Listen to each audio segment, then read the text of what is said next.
Hello to the pessimistic, optimistic, and everyone in between. My name is Connor Philippi, and welcome back to the Minnesotan Sports Podcast. It is the most wonderful time of the year.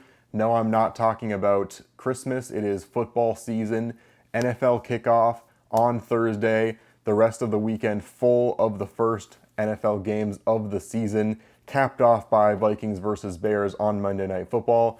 And I don't think I've been more excited for a season like this in recent memory. It's going to be such a fun year. I can't wait. So hopefully you are, excited to go on that journey with me. If you have not subscribed yet, please do so and you'll know when I'm posting. But it's usually a pretty consistent posting schedule once you get past this point of the NFL kickoff. So in this video, we're going to be going through every single NFL team, talking about who's going to be the division winners, who's going to end up in the playoffs and who isn't. But I love to hear everyone's comments about why you agree or disagree with my takes. Everyone has a different opinion in sports, and that's what makes it so great. So please let me know what you agree and disagree with these picks. So we'll start off here with just going over every single division winner, starting with the AFC North. Now, this is one that I think is pretty much a clear-cut case here for this team, because this is the team I have winning the most games out of any team in the NFL this season, and it is the Baltimore Ravens. Say what you want about them in the playoffs, I do think they are going to have the best win-wise season out of anyone. Going 15-2 is my prediction, 5-1 within the division. I just think that they are a cheat code. They are built about as well as any other team is, and I'll talk about the other teams that are pretty much built perfectly for what they're trying to accomplish. They are built to be a cheat code, and that truly shows through with what they did last season, what they've done in previous seasons. Lamar Jackson is a cheat code. Not only can he do things that no other quarterback can do, he does it in a way that also shows him as a leader and as a top quarterback. There's a lot of quarterbacks that can be elusive. There's a lot of quarterbacks that can do flashy things, but he is able to do them all so effectively and with so much precision that it just makes him a true cheat code in the NFL. Derrick Henry, as long as he stays healthy and his age doesn't catch up to him, he's going to continue to be dominant. And then just on both sides of the ball, the O-line does its job. Every single member of this team either does their job enough to win games or are X factors within the offense and the defense. So I have them winning 15 games this season, on the heels of Lamar Jackson as he continues to try and chase down Josh Allen and avenge missing that MVP race from last season. And speaking of that, I do have Josh Allen and the Buffalo Bills at 14-3 in the 2 seed here in the AFC playoff picture. They did everything that they needed to do last year to show why they are still an elite team in the league, trying to get over that hump for the first time, trying to get past the Chiefs, trying to get to the Super Bowl for the first time in the Josh Allen era and the first time in a while. But this team is just built to succeed. They might not have all the all-around pieces, especially, in the wide receiver room. They have decent options. They don't have superstars. But the offensive line does everything it needs to do, just like I said with the Ravens. The defense isn't going to absolutely blow you away, but they don't necessarily need to when you have the offense that the Bills have, led, of course, by Josh Allen.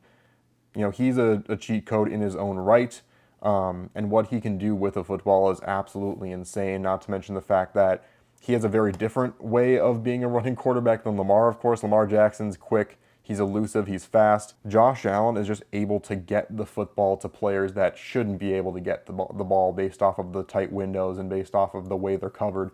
He just has that almost Aaron Rodgers way of finding whoever needs the ball.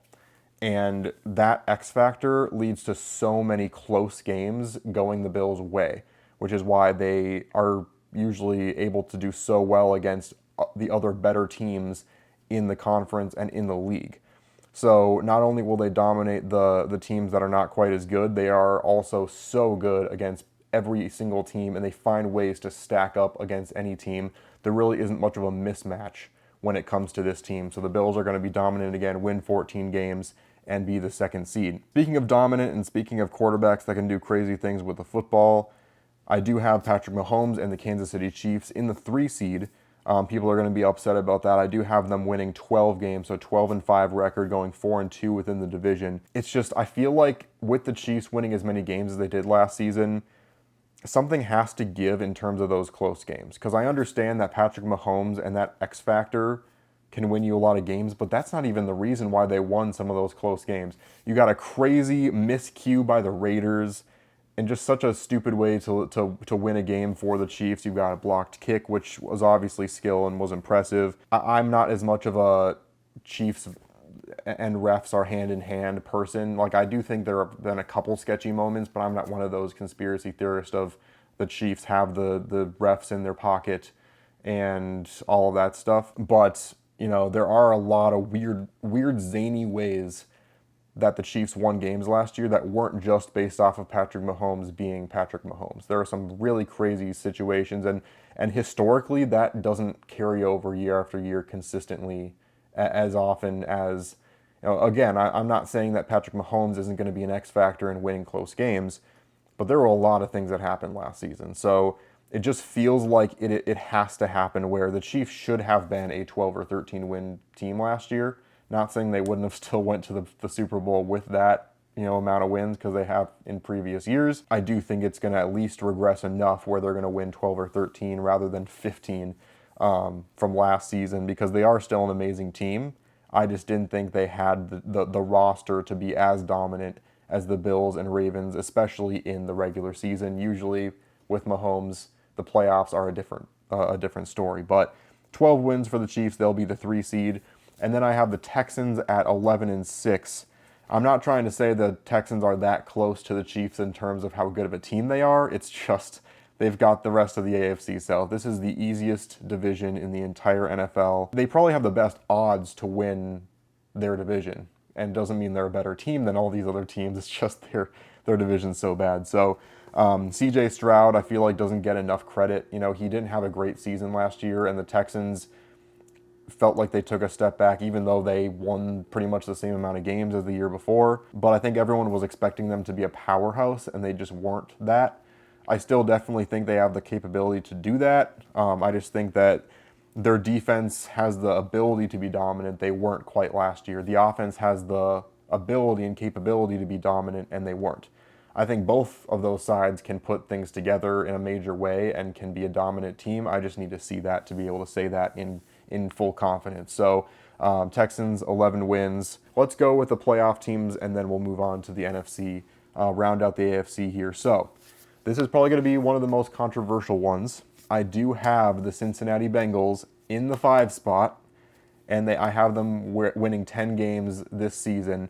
I understand that's a big difference as opposed to the season they had last year, but the Bengals almost made the playoffs last year. People seem to forget about the kind of run they had at the end of the year. Had they had a couple more things go their way, I think things would have been different. And that's what I think people aren't grasping is the defense was horrible last year and it's horrible this year. I understand that. Joe Burrow and these 2 wide receivers that are playing football for this team are the best trio in the league. And I still do feel like I would have paid Jamar Chase, but not T. Higgins, you know, because I feel like they could have gotten a decent wide receiver too for a lot less money and been able to use that money elsewhere. But still, the kind of offensive output that 3, trio creates is unreal. It's so amazing what they're all 3 able to do. They scored so many points last season, and even with how bad the defense was, there was a lot of games where they were able to outscore the other team. And really, I think that the X factor this season will be so many heartbreaking losses for the Bengals in the last few seconds of the game. Partly due to last-second comebacks by other teams because of how bad the defense was, but also some random miscues. There was that game against the Ravens where, you know, that holding call happened, and really the Bengals should have won that game. That was kind of a crappy situation that the refs brought on. We had McPherson miss kicks that is just not him. So if McPherson can come back and play better, if those weird wacky things, it's just like what I said with the Chiefs, but the opposite. If they can find ways to win those games instead of lose them, historically, it feels like that has to happen to some degree, just a little bit. And if that happens even a little bit, the tables will turn enough where the Bengals, instead of winning 8 or 9 wins, are going to translate that to 10 and 7 pretty easily. And if they can just find those ways to win close games, they just have to win half of their close games that they lost last season, and they're in the playoffs. And I just feel like that's going to happen. So I have the Bengals in the 5th seed, and then in the 6th seed we have another 10 and 7 team. And I hate to say it, but I do think it's going to be the Denver Broncos. You all know at this point my hatred for Sean Payton, so it really sucks to have to say that the Broncos are going to be in the playoffs. But I had a hard time with any of these other teams jumping ahead of them. I have a couple other 8 and 9, 9 and 8 teams that just missed the playoffs. And so that's kind of a difficult thing to navigate. But the Broncos will be a 10-win team, in my opinion. You know, they've got the defense that Sean Payton wants to succeed. Bo Nix had a great season last year. Do I feel like he could potentially have a sophomore slump? Yes. But I think sophomore slumps are a lot more brutal for a team to go through and lead to a lot more of a drop-off the next season when it's an offensive team, a team that relies on what they can do on the offensive side of the ball, and that quarterback dropping off completely changes the way they play. I don't think Bo Nix needs to be spectacular in order for this team to be successful, and I think that's one of the main reasons Sean Payton brought him on in the first place. And so with the way this defense was playing last year, with the way that they've continued to bolster their team, and I do think the Broncos will be the 6th seed this year, 10 and 7, 4 and 2 within the division. And then the final playoff spot does go to the Steelers. I do think Aaron Rodgers will play just well enough to win this last spot for the Steelers. You know, it's hard for me not to do this because the Steelers had so much turnaround at the quarterback position. Russell Wilson's not a bad quarterback by any means. You know, Justin Fields had his moments, but just having the constant turnover, all the constant turmoil, and in previous seasons as well, having absolutely no quarterback to help them out, the Steelers team still continued to win enough games to either wind up above 500 or make the playoffs because this defense is just so good. It's so dominant, and we say it year after year. You can throw anyone in quarterback or at quarterback for this team, and they're going to have a chance. And you know, my model and the way that I predicted these teams led to a situation where a 9 and 8 team was going to make the playoffs, and Mike Tomlin does not coach teams that finish under 500. Do I think they're going to do anything in the playoffs? Absolutely not. I think the Bills are going to smack them out of the first round right away, and we'll talk about the rest of the playoff predictions later, so I don't want to get ahead of myself there, but I do say the Steelers will make the playoffs at 9 and 8. So then we'll quickly go through the teams that did not make the playoffs this year, that got close or did not get anywhere close. We'll start with the very next team out, the almost said San Diego Chargers. Wow. The Los Angeles Chargers, you all know that I tend to gas up the Chargers a little bit more than I should. But this season I'm not. I do have them as a 9 and 8 team. I still do think they're going to be a decent team. I just, for some reason, I foresee that Rashawn Slater injury being a way bigger issue than people make it as. I understand Joe Alt is still going to be an amazing, lineman, and he was last year. He will be again, but that still is a pretty big hole that Slater leaves. On top of that, Herbert already had to do so much last season just to make ends meet for this team. Without the kind of quarterback he was, at least in the regular season, this team wouldn't even sniff the playoffs.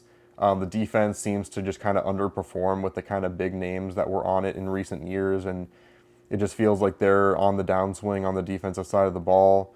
Although, Harbaugh really only had one season with this team so far, so I do expect a little bit of a turnaround there, but just I feel like there just aren't quite enough pieces to help Herbert out here, and we'll see what happens. It's nice to see Keenan Allen back on this team. And, I'm as much of a Justin Herbert fan as you can imagine. I think that he continues to be incredibly underrated. Can't quite say the Chargers make the playoffs this year.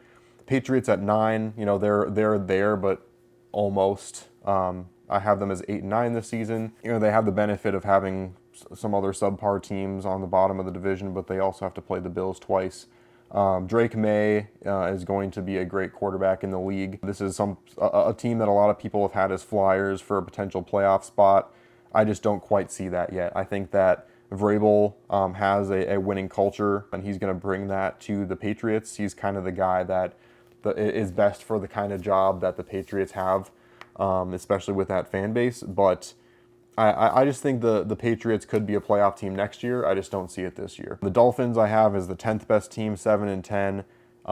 You've got Tua, you've got Tyreek, you've got plenty of options on both sides of the ball. It just they just haven't been able to put it together.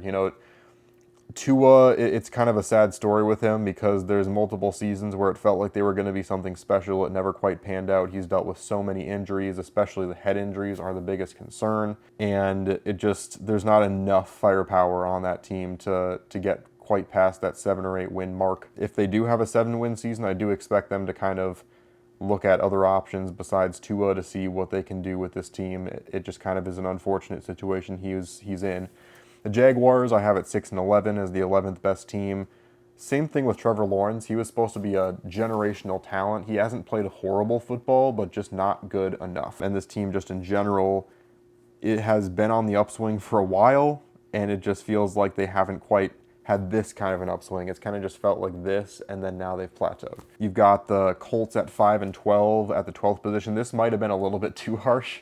It's just with that kind of turmoil in the quarterback room, Anthony Richardson has so much, he's just a beast physically. And there's so many things he can do with a football, but just the kind of turnovers he generates. And then you throw in Daniel Jones as potentially the quarterback of the team, and you all know how that's going to go. This team could potentially, I do think the Colts, right now, I have them more at their floor. I think that most people have them as a 6-7 win team. The Colts, I think I have them at more towards the floor because I have a weird feeling about them. I feel like there's a way for them to kind of improve some of their concerns and really, be a team on the rise this year, but I also feel like they could plummet, and I have them plummeting. And then I have the Jets also with 5 wins this season. This is another one where things could change, This is probably another one that's a little more brutal than it needs to be, but I also have them towards their floor. Justin Fields could come in and completely revamp his career, or he could have the same kind of career that Darnold had in New York, which is probably a little bit more likely, it's technically New Jersey, and I think that's a lot more likely. Is a Jets team that doesn't have much direction right now, I feel like, after losing Aaron Rodgers, and I think they're going to definitely implode because of that. The Raiders I have at 5-12. This is one that I could definitely see being completely wrong, but I also it's another one that I feel like there's so many good pieces on this team. Ashton Genty coming in as a rookie quarterback. Geno Smith is going to be definitely a better option than Gardner Minshew and Aiden O'Connell. And on top of that, you've got Wilkins still on that defense. You've got Brock Bowers on the offense. You've got a lot of great pieces. It just I think it's going to take one more season to fully put that together, especially with this being Geno's first year on the team. Then I have the Titans at 15 with 5 wins. Sorry to my friend RJ. Cam Ward could be a great quarterback in the league. It's just one of those things where he's an unproven rookie on a team that already did horribly last season. 5 wins is honestly a little bit generous. We'll see how that goes. They are playing in a pretty rough division, or pretty easy division, so it's possible that they do get those 5 wins based off of some interdivisional play, because I do have them as 1-5 in the division. Finally, the 16th team I do have as the Browns. This is another one that, based off of how good their defense still is, it's possible that they get above that mark. It's just Joe Flacco, an even older version now of Joe Flacco than the last time he was on the Browns, and just another team with no direction. It feels like they're not going to have much fight this year. Now, let's move on to the NFC. We'll start things off with who I think the number 1 seed's going to be, and I do unfortunately say it'll be the Eagles. No amount of Vikings bias can save that pick. I do have the Eagles with 14 wins, 14-3 season. I have them sweeping the division, which is a pretty gutsy pick considering the Commanders did improve a whole lot this season. But, there's really not much, more than we did say about them than last season. Hurts, I do think, is very much, undervalued by everyone else in the league. You love to hate on the team that just everyone hates in general, so it's easy to want to say that Jalen Hurts is not as good a quarterback as everyone says he is, but it really is true. He's one of the best in the league. You know, he does what he needs to do for this team. You know, Saquon Barkley still one of the best, you know, running backs in the league, but truly the reason why he was as successful as he was last season, obviously the best running back in the league, wouldn't have nearly the kind of numbers that he had if it weren't for the line and what they did for him. You watch so many of those highlights of Saquon last year, and he just would run right through. Like, there is really no competition even up front. Really, his skill and him showing he was the best in the league was more what he did after he broke free and what he did in the secondary, because that is what he did to those defenders. Devontae Smith and A.J. Brown, one of the best tandems in the entire league. You could argue they are a top 5 tandem in the NFL. Really, the battle of the trenches is what makes this team so unstoppable on both sides of the ball. They stop the run, and their secondary isn't their strong suit, but it certainly is not a weakness either. They are built for championship football, and they're going to show that again this season. They'll stay the 1 seed, 14-3. And then in the 2nd seed, I do have the Detroit Lions. I don't have them being quite as dominant as they were last year in terms of wins. I do still have them at 12 wins though, 12-5, 5-1 within the division. In the 2nd seed, I do still have the Detroit Lions, 12-5, 5-1 within the division. I think my level of fall off for them is just a couple wins off of their record. That's really the only difference I have in terms of my regression, because everyone talks about the natural regression that needs to happen. I understand that, and so I have them at 12 wins, but people are talking like they're going to have some crazy fall off, and I don't see that, because I think people are judging the Lions in saying they lost. They're obviously losing your 2 coordinators is a pretty major thing. I feel like people are throwing the loss of the coordinators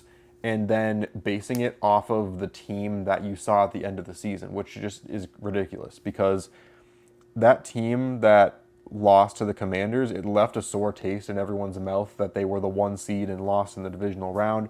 But people forget, like, that team was missing a lot of injured players.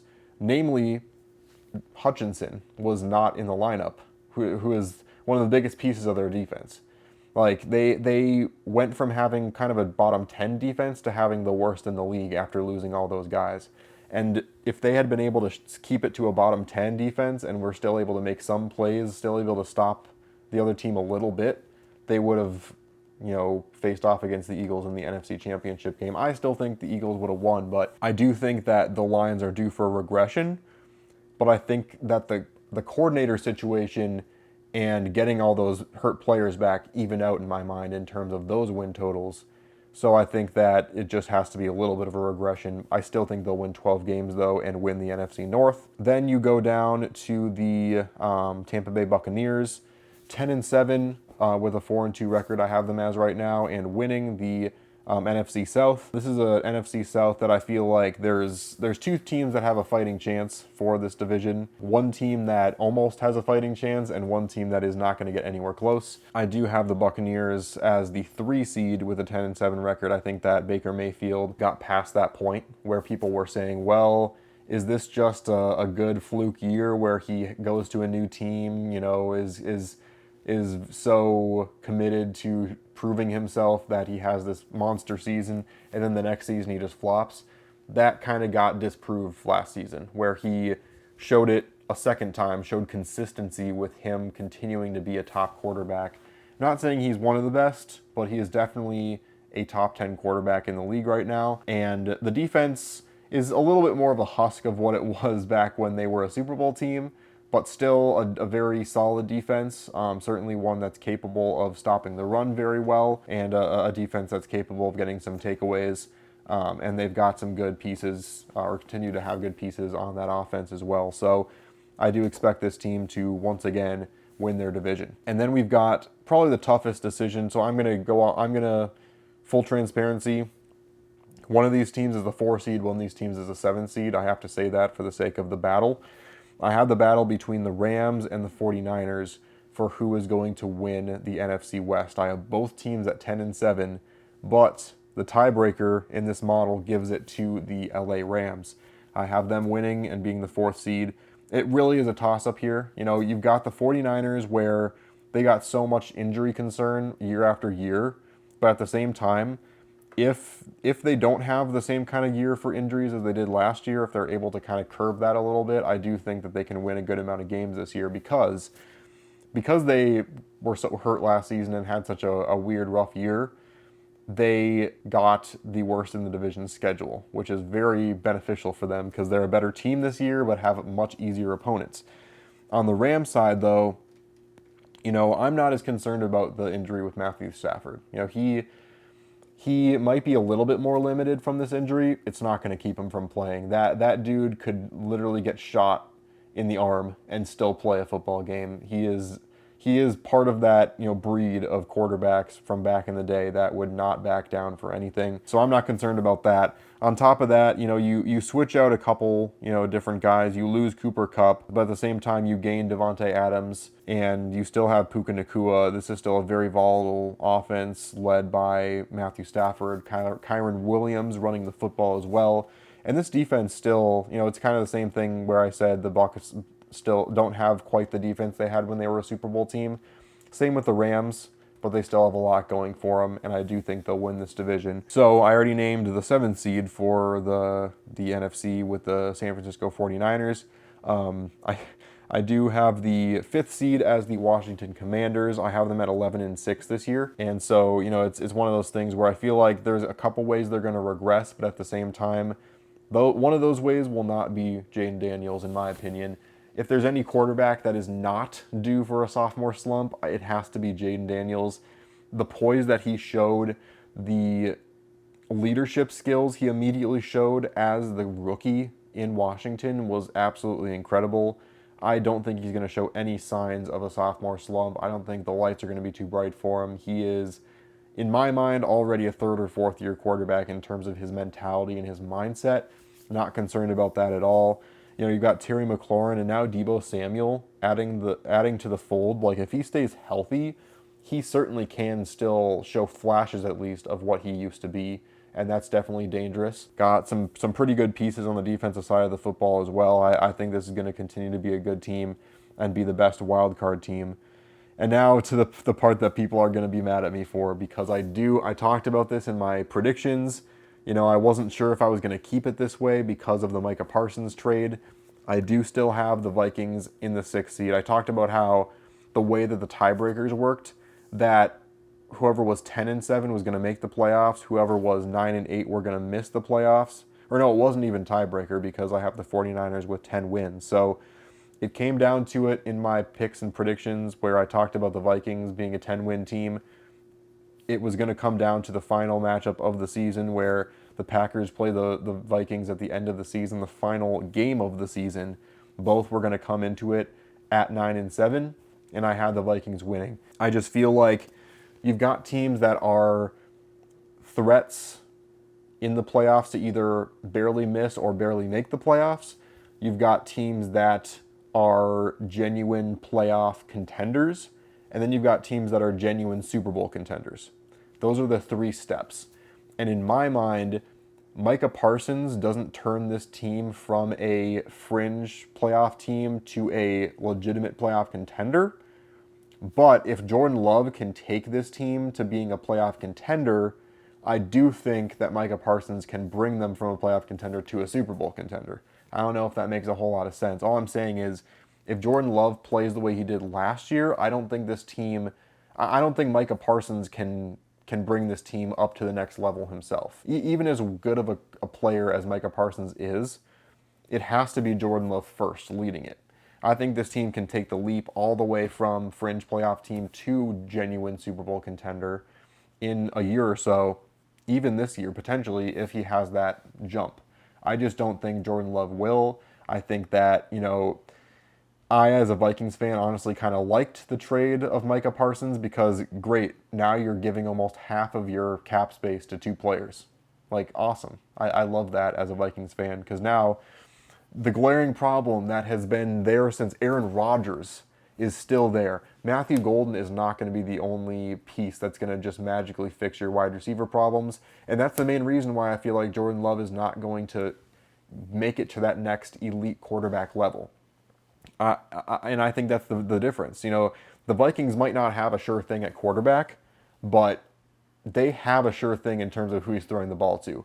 Even with Jordan Addison out, for his suspension, those first few weeks might be a little bit rough, but it doesn't change the fact that you've got Justin Jefferson, Adam Thielen in for those first couple weeks, and then it's going to be a trio of Jefferson, Addison and Thielen. Thielen as a wide receiver 3, I absolutely love.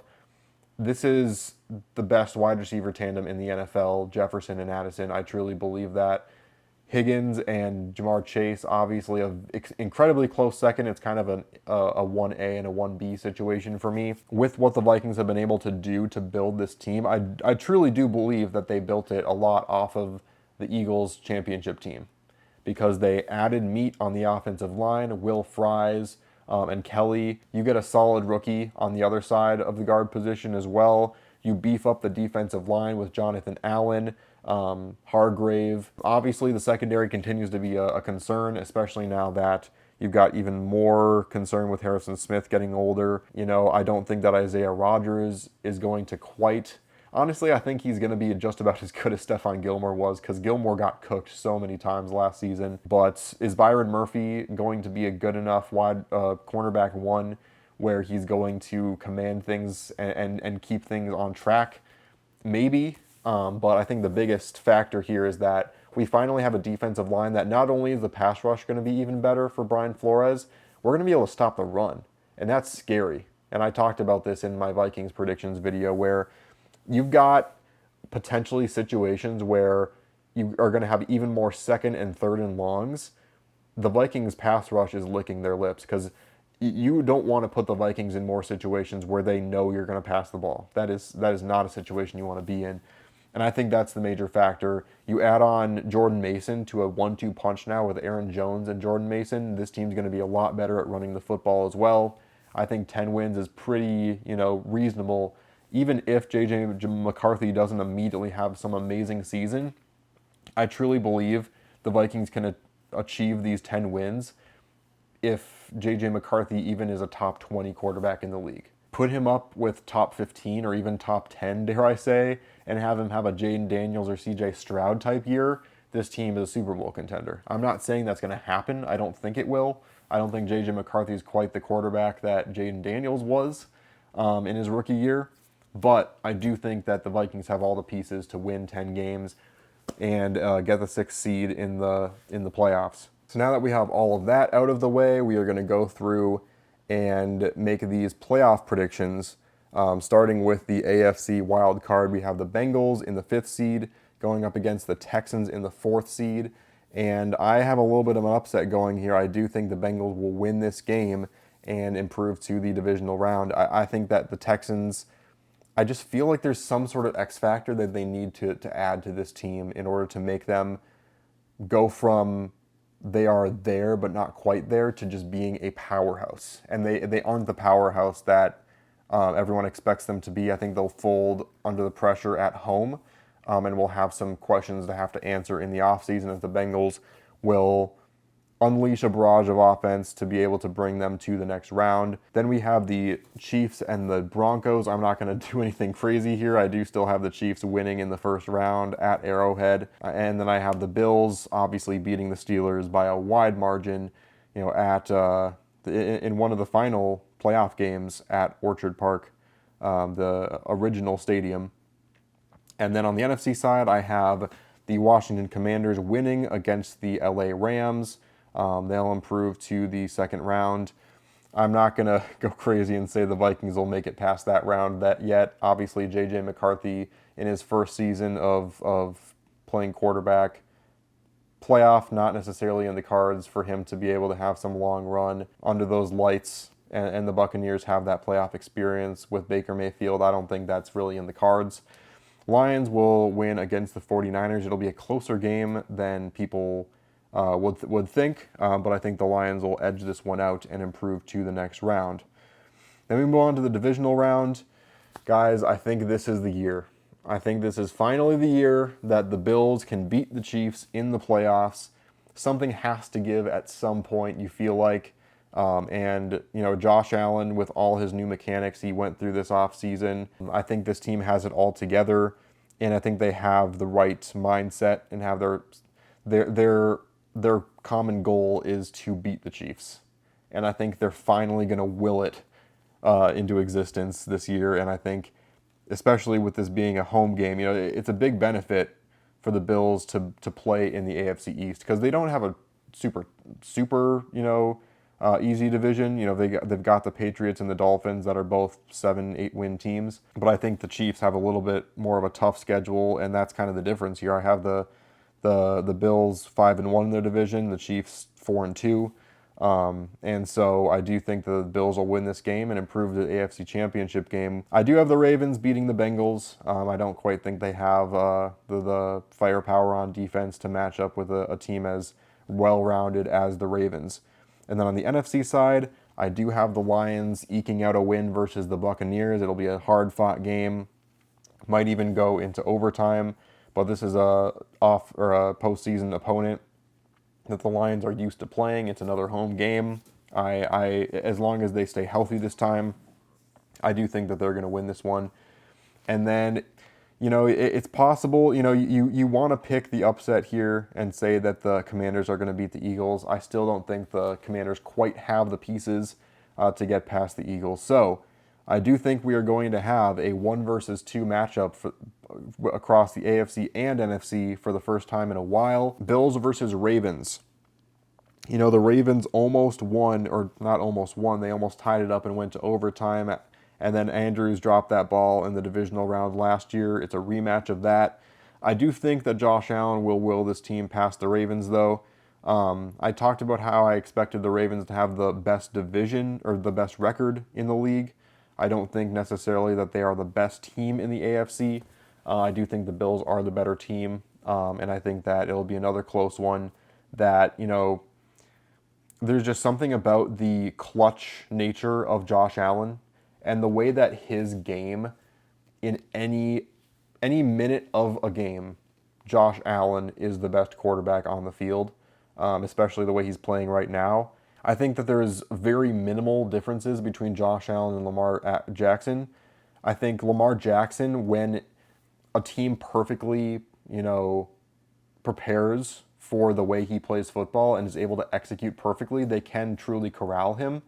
And I think when both of these quarterbacks fully have their backs against the wall, I think Josh Allen's just a little bit better in that regard. He has that Aaron Rodgers quality. He can chuck the ball up and somehow find someone open. Whereas Lamar Jackson, I feel like he's such a cheat code that it very rarely happens. But when it does, he just isn't quite as clutch in those moments. And I think a moment will happen in that game where that clutch moment needs to happen and Josh Allen will deliver it. And they're going to move on to the Super Bowl for the first time in quite a while. Eagles versus Lions. I just feel like the Eagles are too well built on both sides of the football still this year. I think that the Lions will put up a fight. I think they have a slight edge on the offensive side of the ball, but not enough because that Eagles defense is somehow still a major factor in their game, whereas the Lions have to kind of outscore the other opponent. And the Eagles, I think, will outscore them in this game and get to their second straight Super Bowl. So now we got the Bills versus the Eagles in the Super Bowl. And this is going to be a really good game. This is the matchup we wanted last year that we didn't get because the stupid Chiefs won again. I'm going to say the Bills win the Super Bowl this year. And it's one of those things where it feels like the window isn't closing for the Bills, but it isn't going to be open forever. And the Bills recognize that. And I think that they're going to go all in this season. They certainly have all of the pieces to win the Super Bowl this year. And I think it's just going to come down to a major moment in the game where which quarterback is better in this moment. And Josh Allen's the better quarterback between the two of them. And it comes to a point where both of these teams are so good that you just pretty much have to choose one at this point. And so I do think the Bills will win this Super Bowl this year. And it has to happen at some point, right? It has to. Like, this is too good a team to go Josh Allen's entire career without winning a Super Bowl. I think this is as good a time as any, or as good a season as any, for that to happen. So you've got the Bills as Super Bowl champions. You've got the Vikings in and the Packers out of the playoffs. Those are probably going to be the two biggest points of contention in the comments, and I'm expecting that. I'm ready for it. So let me know in the comments what you agree and what you disagree with about this season. But one thing I think we can all agree on is this is going to be an amazing season of NFL football. So thanks so much for watching this one. Please like and subscribe, and I'll see you on the flip side.